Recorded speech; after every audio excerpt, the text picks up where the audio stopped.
God bless. Oh, right. This is an important one, and I'm going to do my very best to keep it short and sweet. So, a lot of people have this perception and this belief that amphetamines, gear, ice, crack, call it whatever you want, it's an amphetamine. It's a stimulant that makes your heart race, and it picks you up. It makes you feel like you're going faster than you really are. Amphetamines basically is what it is, no matter how you phrase it. Now, people have this perception and this belief that amphetamine addicts are the worst drug addicts. They do the worst things, they conduct themselves in the worst ways, they're schizos, they skits out, they go off, all these things, right? Now, that's partly true. Part of that is true. However, I want to highlight some things today that I know from personal experience are fact. I don't just believe it, I know it. Like, when you're an amphetamine addict, so you're smoking a pipe, you're using a syringe, you're snorting cocaine, because cocaine is exactly like ice, it's just got a different name, has a less serious effect on you in the short term, but in the long term, it will do the exact same thing. Physiologically, biologically, it will do the same thing to you. It will make you paranoid, you'll skits out if you don't have it. When you're coming down off it, you'll be short fused, very aggressive, very loud, and you'll slam doors, and like everything's an issue. You have no patience when you're on or coming off amphetamines or addicted to amphetamines. Now, when you're addicted to amphetamines, and I've been addicted in ways that you can't even imagine, like to the point where without it, I am a blabbering, screaming, destructive, aggressive, violent, psychotic mess. Will destroy thousands of dollars worth of shit in the blink of an eye because I need drugs, or needed drugs, I should say. Now, this is the misconception around ice and amphetamines, more specifically. When you're addicted to amphetamines, yes, you are volatile. Yes, you have no patience. Yes, your threshold for bullshit is up here, because as long as you've got that drug in you, you'll put up with a lot more. But here's the thing. People think that it's addictive. Now, there's a couple of ways you can define addictive or addictiveness or being addicted. When you talk about addictive, something being addictive, it depends what you're comparing it to also. So, let's say, for example, heroin, morphine, codeine, Suboxone. When you compare any amphetamine to that addiction, like an opioid addiction compared to an amphetamine addiction, on the scale of 1 to 10, like literally if you're comparing them, the opioid addiction is at an 11, and the amphetamine addiction is at a -1 in terms of comparison. If you're just going off amphetamines, well, yeah, you'd say it's a 10 or an 11 as well. But when you compare it to an opioid addiction, it's a -1. Like, now I'll explain why that is. And again, this isn't like me talking shit. This is my personal experiences. I know this for fact. And the same thing applies to everyone, I'm telling you, because I've been addicted to amphetamines, or I was addicted to amphetamines for 21 years, from the age of, say, 11 to 30, so 19 years. So when I say trust me on this, trust me. When you're addicted to amphetamines, right, I was addicted so much so that I was using thousands of dollars worth of it a day. Now,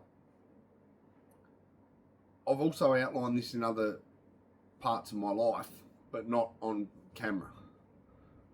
I was so addicted that my addiction would fuel my criminality. There was not many things I would not consider doing or actually do to get money or assets or things to sell to get that drug addiction back to where it needed to be.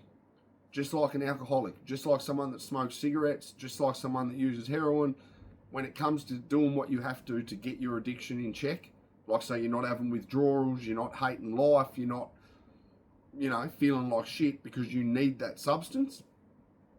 My addiction was so bad for 19 years that there was very little I wouldn't do to get what I needed, that drug, amphetamines. Now, this is something that took me till the last, say, 3-4 years of my addiction to come to terms with. No matter how crazy, criminal, aggressive, violent, psychotic I would be out here in the community, because I was a bad criminal and a bad drug addict, and my freedom was never far away from being taken away from me because of my own actions, beyond the age of 11 years old, the longest I spent out of custody was, I think, 9.5 months. So, I'm not saying it's a luxury, but I know addicts now, or I've known addicts my whole life, that because they're not criminals, they're just bad drug addicts. Because they don't get that permanent break from the drug by going to prison, going to Ashley's, being locked up, they've got no teeth in their head. They are so cooked in the mind that you know they've been a lifelong drug addict just by looking at them, spending time around them, listening to the way they talk, laugh, everything about them says bad junkie. Now, no matter how crazy I would be out here using thousands of dollars a day worth of amphetamines, when I would get locked up, 9 out of 10 times there would not be amphetamines in the jail. Actually, nearly 10 out of 10 times, because it's very rare that that drug comes into our prison system. So it'd be an instant come down. And yes, as I outlined at the start of the video, I would be psychotic. I would be uncontrollable. I would be next level psycho. Trust me. So I'm not saying that it's not a bad addiction. I'm just saying in comparison to an opioid addiction, there is no comparison. Now, I would get locked up, and yes, I've outlined in other videos, I would conduct myself in such a way that people would be like, oh, he's drug fucked. Oh, sorry for swearing. I'm doing my best not to do that. He's stuffed on drugs. He's ruined himself on drugs. Like, he needs to be locked in his cell for a few days, let him sleep. Now, as I said, it took me to the last 3-4 years of my drug addiction and my criminal offending to identify the fact that I could go from having full-blown standoffs with police where I'm considering taking my own life to getting locked up, and within 5 to 8 days, I'm thinking, what have you done? You're spastic. You must be retarded, Kane. Look at you now, sitting in jail, about to do years, and for what? Because you couldn't spend 5 to 8 days off the drugs to get your head clear. I'd go back to complete normal. I've said this, I am the worst example of the kind of person that I was. Because you listen to me speak, you look at me physically and physiologically, and you wouldn't know that I was a bad junkie. Now, here's the thing. Out here in our community, we have next to nothing in terms of, especially Tasmania, especially in terms of providing bad addicts, bad amphetamine addicts, a place, a space, or an environment, or a facility, more specifically, that they can go to. Like, for example, when I would get to the point where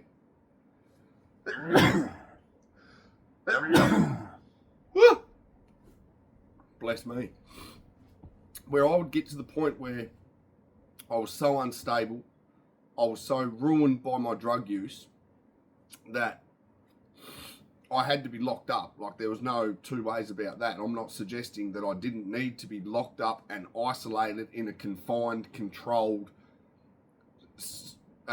maximum security facility.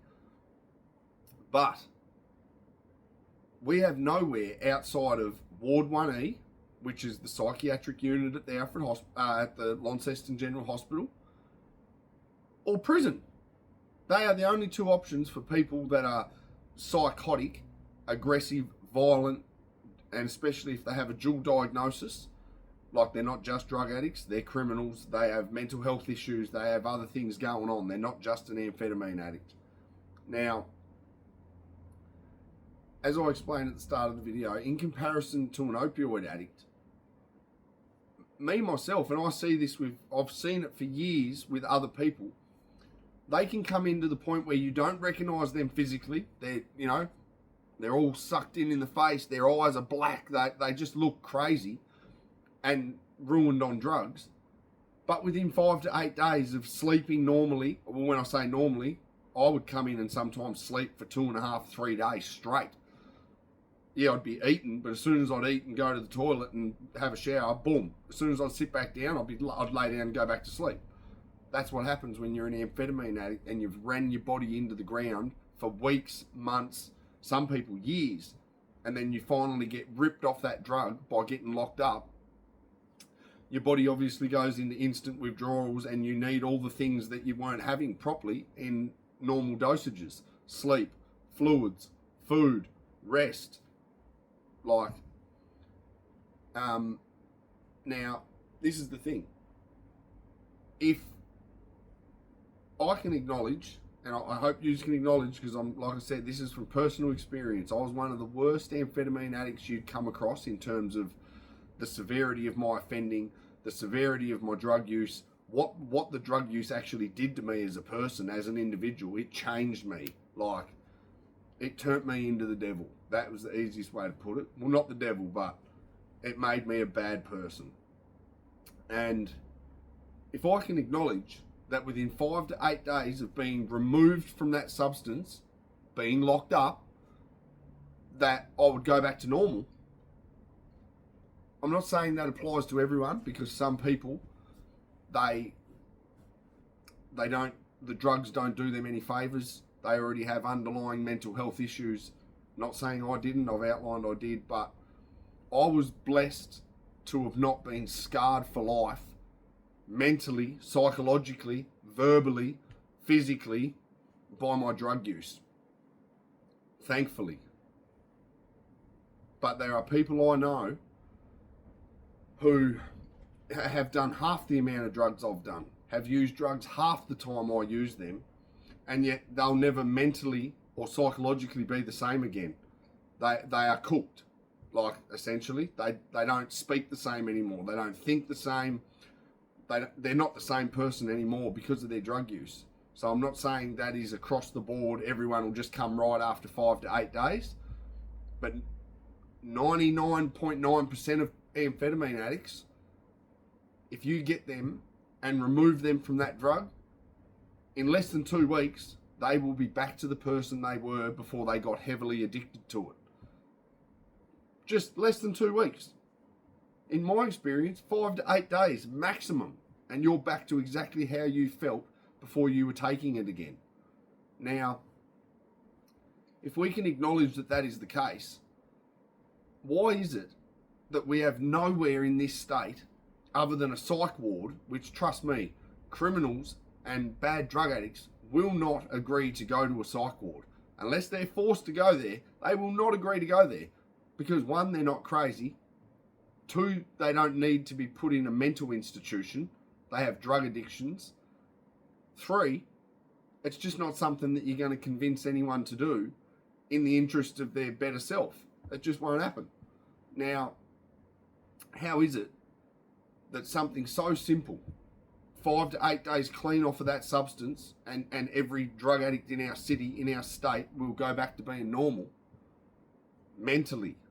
So they're not skitzing out, they're not flipping out over being stuck at a red light, they're not dipping out when their partner asks them to do something. They're not schizo. They're not having those withdrawals that make them psychotic and make them act in a way that they normally wouldn't.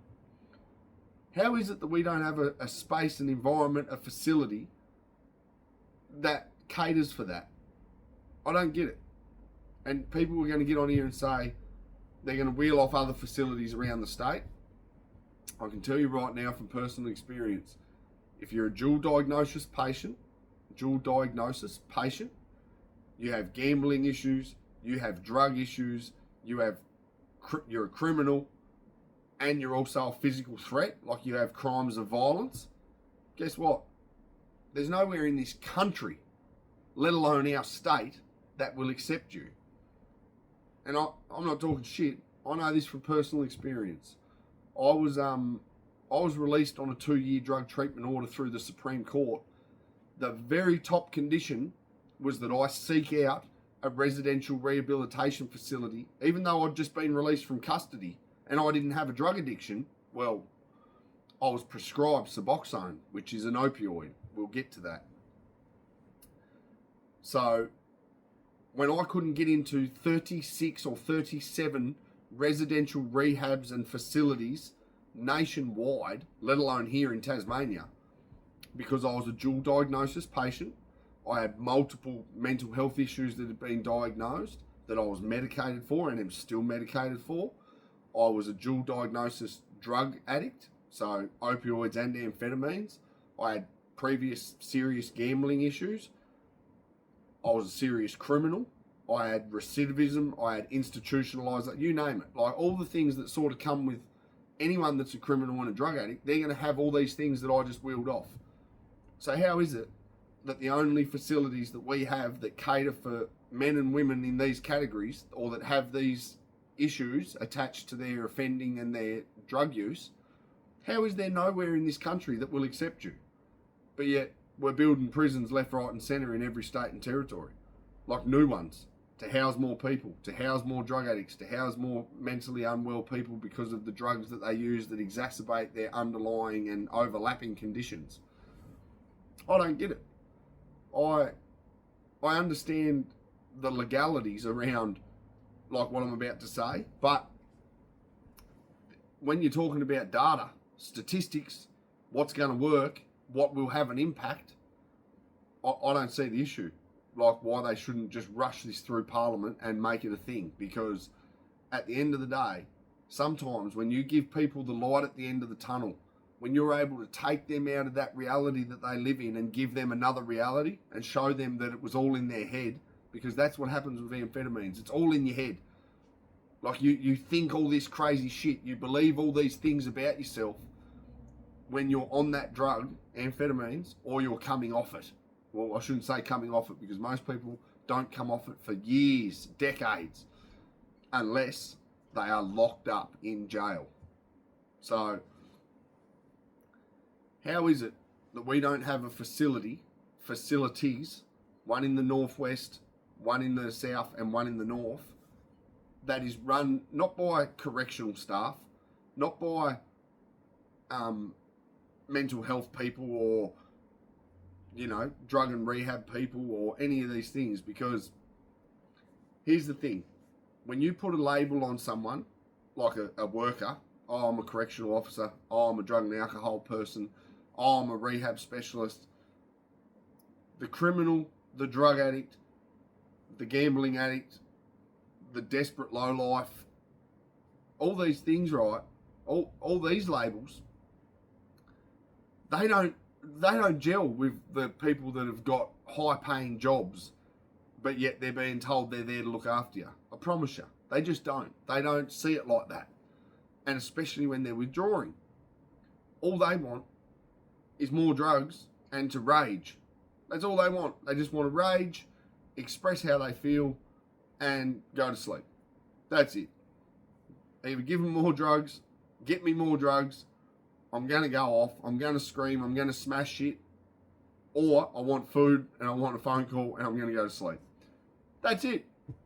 5 to 8 days, guess what? The people they were threatening to kill, the things they were setting fire to, the shit they were smashing, they want it all back. Oh, can you please get me a TV? Oh, I need a radio. Oh, can I move cells? This one's destroyed. Oh, the whole idea of, oh, I'm a junkie, I'm gone in the head, oh, all this shit, that goes within 5 to 8 days. So my question is, how is it we don't have facilities where, like, again, I understand the legalities. You can't, like me as a 21, anything over 18 basically, you're your own guardian. No one gets to, your mum and dad don't even get to say, right, my son's 20 years old, he's psycho, he's standing over me for money, he's smashing our house when he wants money and drugs, and, you know, we can't charge him because we don't want him to go to jail. And trust me, I can give countless examples of scums that do this sort of shit. Let's make that clear, was never one of those people that would stand over people close to me, and especially family or loved ones, for money or drugs or to get my addiction in check. But I know plenty of people that do it, have done it. Now, how is it that if you're over 18, you are now your own guardian? Don't you think it would make sense for us as a small state? I'll explain this in other videos. If we can't put systems in place here in Tasmania that fix the issues that plague our whole country, drug addiction, criminality, all these things, how is it that they think building new jails and starting new rehabs and running new programs and giving this a new name and reshaping that or redefining this, how do they think that's going to work on a large scale if they can't implement it and get real results on a small scale? It's backwards. That's backwards. Like, it's a waste of money, it's a waste of time, and it's a waste of good effort. Because, as I said, the moment you let someone that's a bad drug addict, like, and they are addicted to amphetamines, as soon as you provide them no out, like they can't even make a phone call and say, all right, I want to say to you, I'm unwell, I can't get off the drugs, my family and friends and circle can't help me, but I don't want to do what I'm doing and I don't want to end up in prison. What can I do? We need a facility.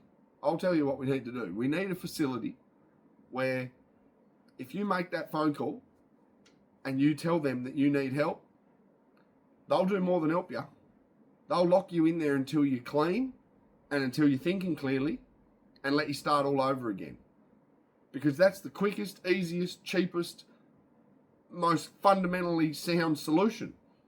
Because, as I said, people that are criminals and drug addicts, and they have mental health issues and gambling issues and family disconnect and all these things, they just turn into criminals that do anything to feed their drug habit and their reality. Now, I believe, again, always, just my opinion, if you are old enough to be locked in a detention centre anywhere in this country, then given the failed systems and flawed practices that the Royal Commission's already outlined across the country in just about every bloody detention centre in our country was deemed to have serious fundamental flaws, seriously questionable practices and standard operating procedures and all these things, right? How is it we as a nation, as a community, as a whole, can accept that our children, whether they're 8, 9, 10, 11, 12, 16, can be locked in these failed facilities, these proven failed systems that just produce worse criminals, more criminals, and it just doesn't work at the end of the day. How is it we can accept that our children, at whatever age, can be locked into these failed facilities and these failed systems, but yet there's no alternative? Like, I don't know, if my child, my daughter, all of a sudden went off the rails and I could see the pattern, like what I went through, like where she didn't have the family support, she didn't have people she could turn to and help her and guide her and mentor her and make sure she didn't end up in a detention centre. If it got to the point where I believed that it was inevitable that she was going to do something terrible and end up locked up, I would like to think there was oh, I nearly swore again. There's a bloody number that I could call and say, look, I don't want my child to have a criminal record. I don't want her to be locked in a detention centre. And I don't want her to be surrounded by other kids that have got serious issues inside these facilities and by staff who are poorly trained and have no ability in raising children, let alone reforming or rehabilitating them. I'd like to think that there would be a number I can call, a place I can rely on, someone somewhere running and operating a facility that is purely there to help the individual. Do you get me? Like, I know I'm going off track a bit, but my point is this, back to the amphetamines. Young people and adults that are addicted to amphetamines, if that is not stemmed immediately, like their drug use, if they go from being a weekend user to a full-blown addict, guess what? They're going to lose their job. They're going to lose their partner. They're going to lose their closest friends who don't do drugs. They're going to lose their family who don't support their drug use. They're going to lose everything that makes them a human. And that drug, it removes your ability to think clearly. So you can't just say to an amphetamine addict, oh, you know where this is headed? Do you know what's going to happen? You can show them hard studies, statistics, real world data that their life's going to fall apart within 3 months, 3 weeks, 3 days, 3 hours. Guess what? As long as they've got access to that drug, they don't care. Because they can't. They don't have the ability to care enough about themselves, let alone the future, let alone anything else. So my point is this. If we can openly acknowledge, and I'm telling you this from fact again, like I need to run this home, 5 to 8 days, no matter if you're whacking up thousands of, like injecting thousands of dollars worth of drugs a day, or you're smoking thousands of dollars worth of drugs a day, or you're snorting thousands of dollars worth of drugs a day, if you're an amphetamine addict, 5 to 8 days maximum. And unless you've done serious brain damage to yourself, guess what? You're back to normal in 5 to 8 days and you'll be sitting there going, oh, how did I waste all that money? Oh, I can't believe I said that to me missus. Oh, I can't believe I let me mum down and didn't go to that party. Oh, I can't believe I didn't pick me best mate up for work. Oh, I can't believe I lost my job. Literally. Like within 5 to 8 days, you're back to normal, just hating life for all the right reasons. Because you're reflecting on all the dumb shit you've just done on the drugs. Now, again, if you compare that to an opioid addict, there's no sleeping. There's no just telling you or getting locked up and deciding, oh, that's it. It's all right. I'll sleep for 5 to 8 days and I'll be fine. You won't sleep that first night for about 4 weeks. Like, you'll be violently ill for weeks. You won't be able to get angry. You might be able to say a few, whatever, storm around and smash one thing and then you're back in the corner vomiting and dry reaching and feeling like you're going to die. Big difference between an amphetamine addict and an opioid addict. Yeah, I'm not saying some people aren't capable of carrying on like an amphetamine addict when they're an opioid addict and they're coming off it, being locked up or being unable to get it or whatever. But in terms of totality and severity, the opioid addict will suffer for much longer than an ice addict, an amphetamine addict. They don't suffer at all. They just sleep, wake up. It's not a physical addiction. Like, you don't feel sick if you don't have it. You think you're sick. You tell yourself that you feel like shit. You can't think clearly. Every cunt's fucking pissing you off. 2 swear words in a row. Bloody oath, Kane. Yeah, you think that life's hard. You think that you're having serious issues. But trust me, until you've had an opioid addiction, amphetamine addiction is 5 to 8 days of not having it and you're back to normal. You're sitting there going, oh my God, how did I think that? Why did I do that? And you want to smack yourself in the face, like, literally. So, again, I need people to understand that. I want to run it home.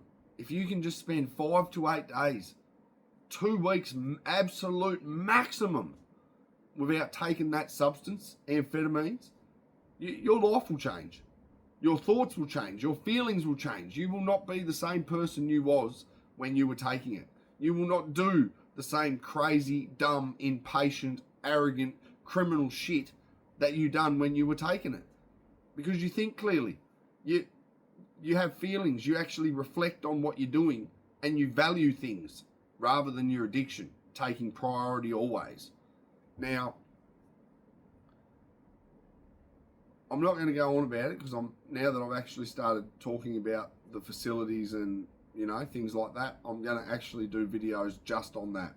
How I think, just my opinion, how I think some of these places should be started, operated and ran.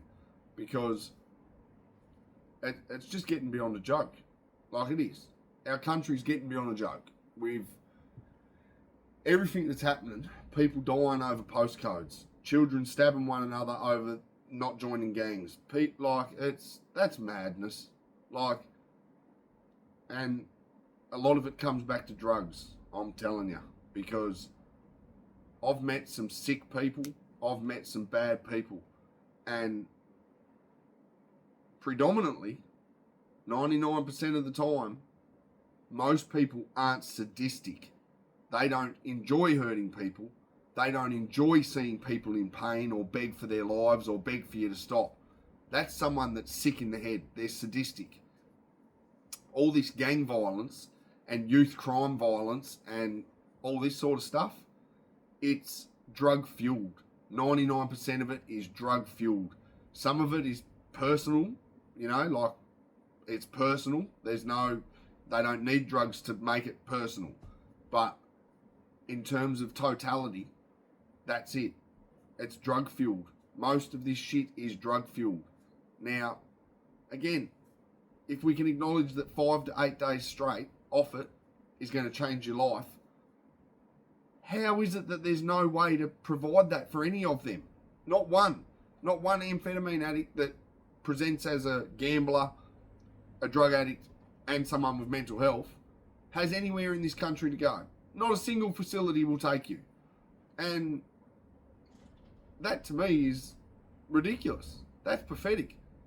But yet, you can be a parent, a father, an employee.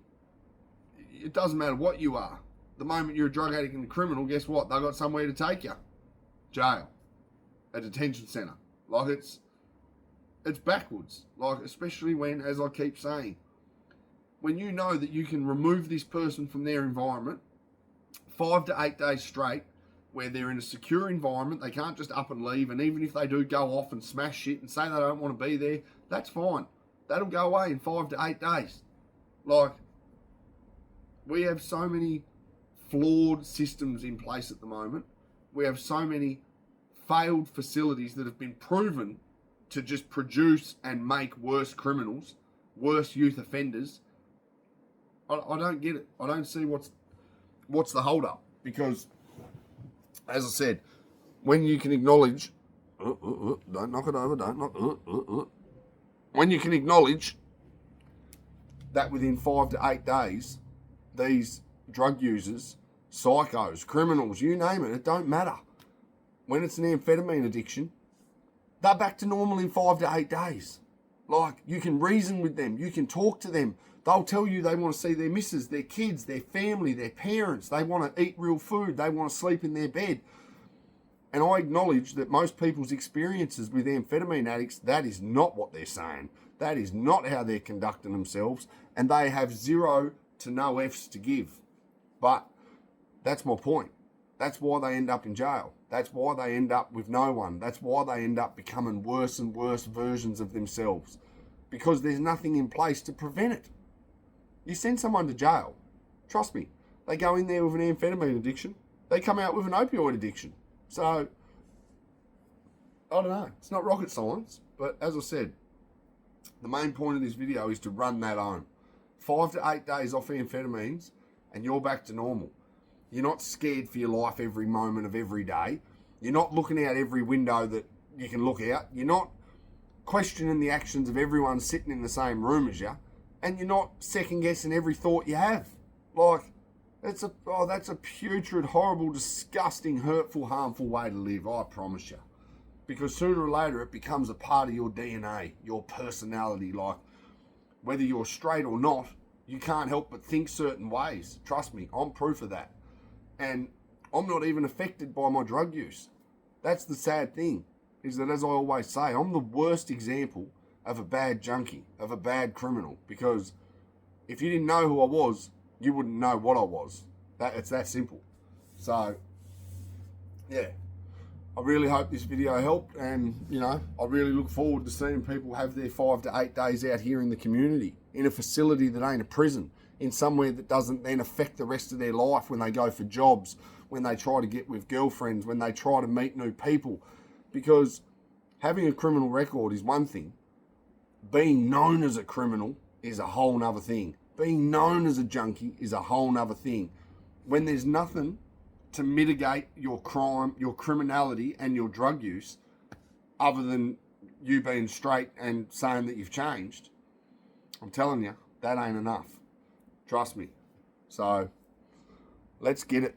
Let's get something going. 5 to 8 days. Like, come on. What, we can't have a facility that people can go to, sign themselves into for 5 to 8 days unless it's a psych ward? Like, come on. Everyone have a great day and God bless.